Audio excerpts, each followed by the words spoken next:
Hey there, I'm Dan Pontefract, and this is my Leading Remote Team series where I'm talking about 10 specific actions for leaders to take to help them become better remote leaders. In this episode, it's how to effectively communicate with remote-based teams. And I'm reminded of the George Bernard Shaw quote once, "The single biggest problem in communication is the illusion that it has taken place.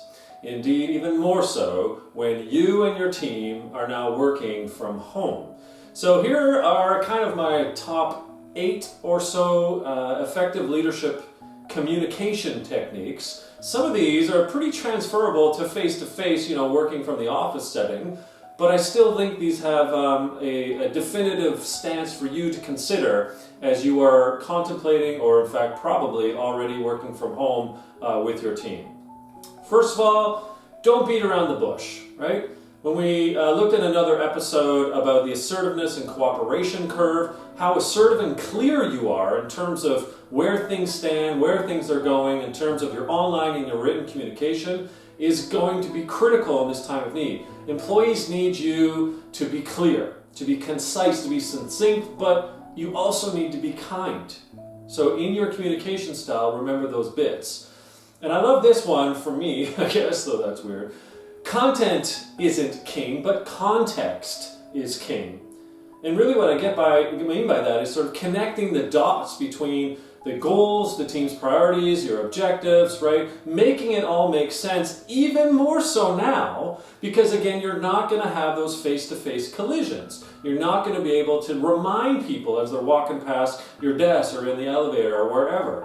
These are critical times when you are asynchronous. That means you don't have the live exchanges in your written communication in particular to be deliberate with the context in connecting dots, the reinforcing of why and what you're doing and for what purpose.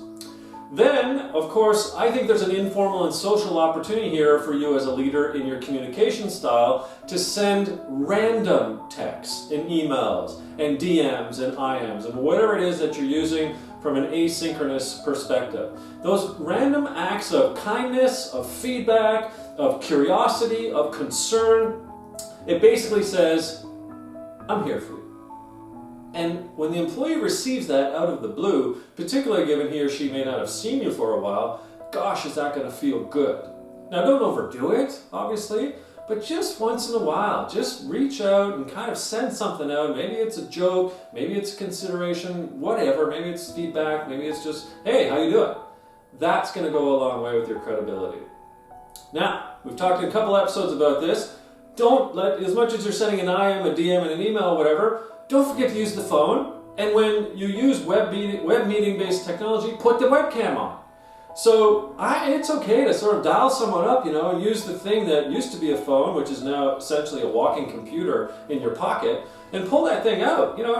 Use the number that you have, and "Hey, Daryl, just thinking about you. How's it going?" Right? "Yeah, it's Dan. Yeah, really. I know it's the phone. Yeah, that's weird." It's okay. And then again, when you're using one-on-one meetings or team meetings, put the webcams on. People need to see you. They need to see you. So get that done. Now, a couple others.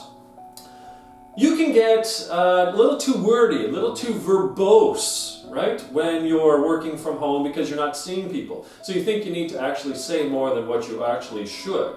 So just be careful. Find the right appropriateness of volume in terms of how many words you're using, how much text there is.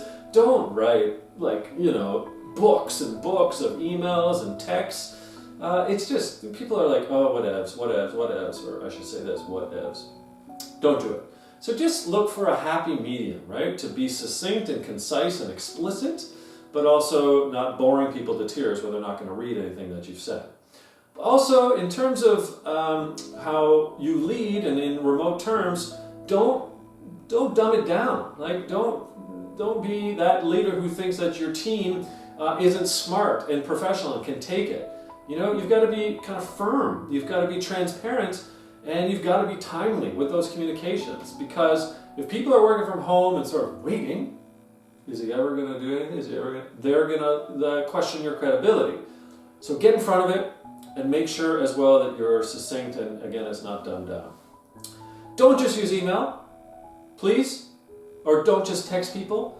Mix up your methods, right? Again, from synchronous virtual meetings or synchronous with the phone conversations, and then the asynchronous bits like the emails and the texts. Use the community discussion forums that I hope you've set up. Use the DMs in the comments section of the blogs or the microblogging, the things that hopefully you have already set up in terms of communicating. Those are going to be important for you as well.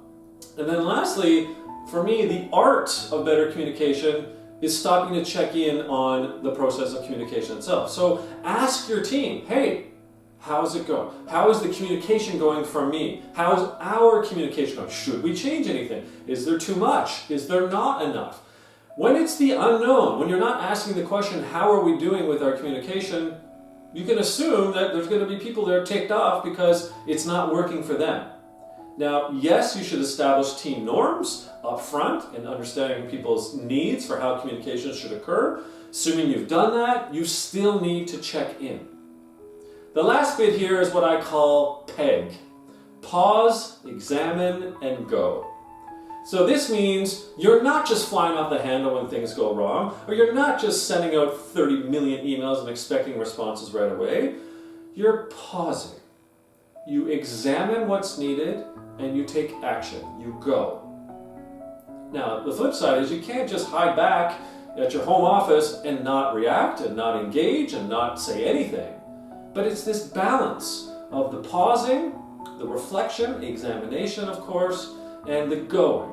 Now, this pays homage to one of my books called Open to Think, where I talk about dream, decide, do. This is where this PEG actually emanated from that work. So it's kind of like that. Dream, decide, do. In the case of communication, you pause, you examine what it is you're going to say, and then you go and you make it happen. That's another episode of my Leading Remote Teams Toolkit. I'm Dan Pontefract. Thanks for watching.